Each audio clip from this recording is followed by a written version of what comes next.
Bonjour à toutes et à tous, soyez les bienvenus, c'est l'heure de faire le point sur l'actualité à la mi-journée. Cette disparition inquiétante pour commencer. Depuis dimanche, la gendarmerie des Sables-d'Olonne est à la recherche d'un homme de 78 ans, Daniel Prévost. Le septuagénaire a disparu de son EHPAD Beau Séjour du Champ-Saint-Père. Lors de sa disparition, l'individu d'1,70 m était habillé d'un jean et un pull bleu ainsi qu'une veste beige, celle sur la photo. Si vous avez des informations, n'hésitez pas à appeler la gendarmerie. Un test d'évacuation grandeur nature à Mareuil-sur-l'Edissé. L'idée, s'assurer que le plan communal de la ville fonctionne sans accroc. Le fleuve est connu pour déborder fréquemment. Au total, une 60aine de bénévoles se sont donc exercés toute une demi-journée de 14h à minuit 30. Agathe Poulet a suivi cet exercice en plein air. Il est 21h et les premiers habitants sont évacués de leur maison par la protection civile. Joël est pris en charge et va être emmené en lieu sûr. On nous a dit de nous réfugier là parce qu'il risquait le petit cours d'eau derrière risquait de déborder. Cela peut paraître réel et pourtant, il s'agit d'un exercice de plan communal de sauvegarde en cas d'inondation. Ça nous met dans le bain directement.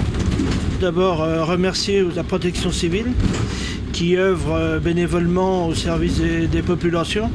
Une fois arrivés à la salle des fêtes, les personnes évacuées sont prises en charge. Des lits, des repas sont mis à disposition, mais aussi un soutien psychologique. Près de 50 habitants se sont prêtés à l'exercice. Si éventuellement nous étions inondés, c'est vrai que pour les enfants, ça fait un bon exercice aussi pour leur montrer aussi que la sécurité des citoyens est importante. Il faut aussi donner la possibilité à ces gens qui ne secourent demain de s'exercer. Parmi les 19 antennes du département, plus de 60 bénévoles de la protection civile vont intervenir lors de l'évacuation des habitants.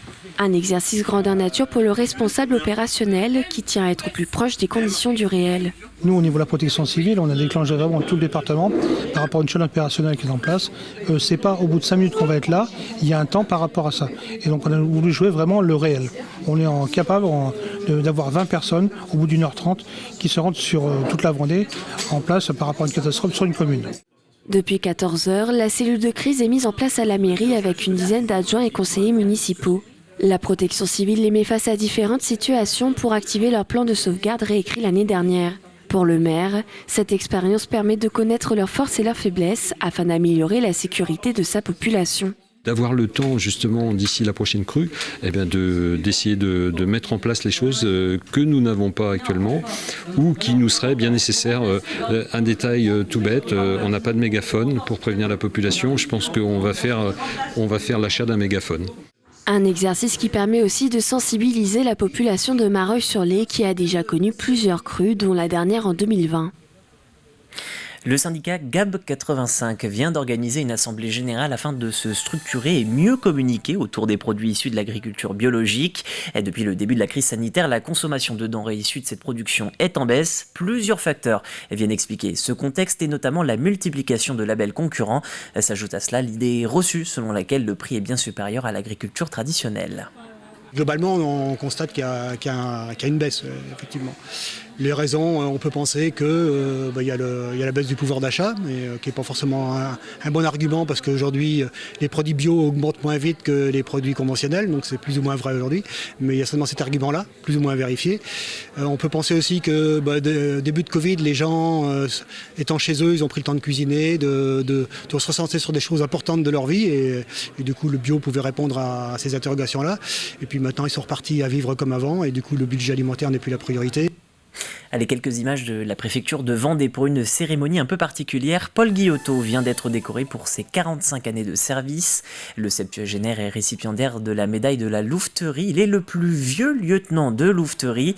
Et les louvetiers sont des agents bénévoles de l'État. Leur mission, faire des battues administratives pour réguler certaines espèces, notamment celles responsables de dégâts sur les cultures ou susceptibles de provoquer des problématiques de sécurité publique. Sans transition, au Poiré-sur-Vie, fin de chantier pour le pôle jeunesse Méli-Mélo du quartier de Lidonnière. La municipalité a tenu à marquer le coup avec une journée spéciale nommée Fête en famille, fête du verbe faire. Au programme des activités à pratiquer ensemble, chasse au trésor, escape game ou encore activités manuelles. Le récit de cette journée, Grégoire de Châtillon. Les adultes pédalent pendant que les enfants tournent. De l'exercice physique pour le bonheur des plus jeunes. C'est un manège moderne, écolo.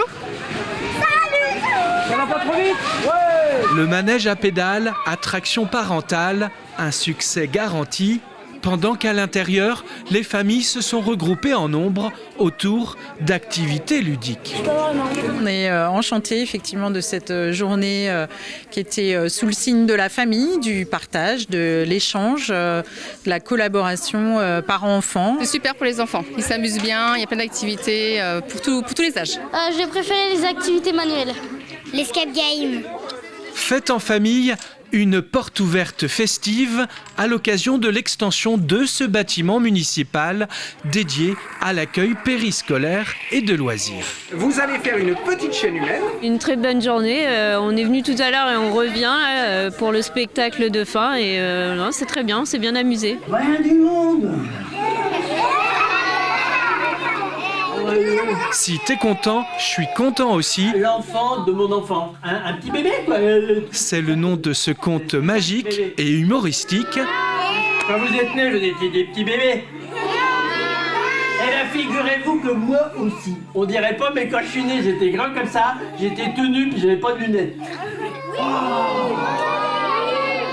Un spectacle de la compagnie Hippo Tam Tam qui a clôturé cette journée de fête au Poiré-sur-Vie.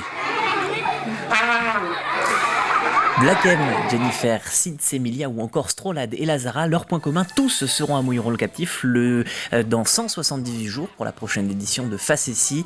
Le festival revient du 8 au 10 septembre avec des concerts pour petits et grands. Si la notoriété du festival croît et que le public est de plus en plus nombreux, les organisateurs entendent garder un festival attractif.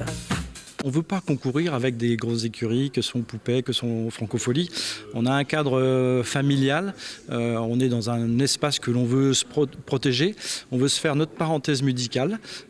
C'est pas pour ça qu'on ne veut pas accueillir des festivaliers qui viennent de France et de Navarre. Notre cible, elle est vraiment locale. Facessi a cette particularité. C'est un festival de fin de saison, mais qui redémarre une année scolaire, on va dire, où on a envie de se retrouver, échanger qu'est-ce qu'on a fait pendant les vacances, se retrouver dans un cadre agréable, faire des découvertes musicales, passer du bon temps, du bon vivre ensemble. Voilà pour l'actu du jour. Ce soir, 18h, Diane Delangle fera un point complet sur l'actualité vendéenne avec vous. D'ici là, portez-vous bien. Belle journée sur TV Vendée.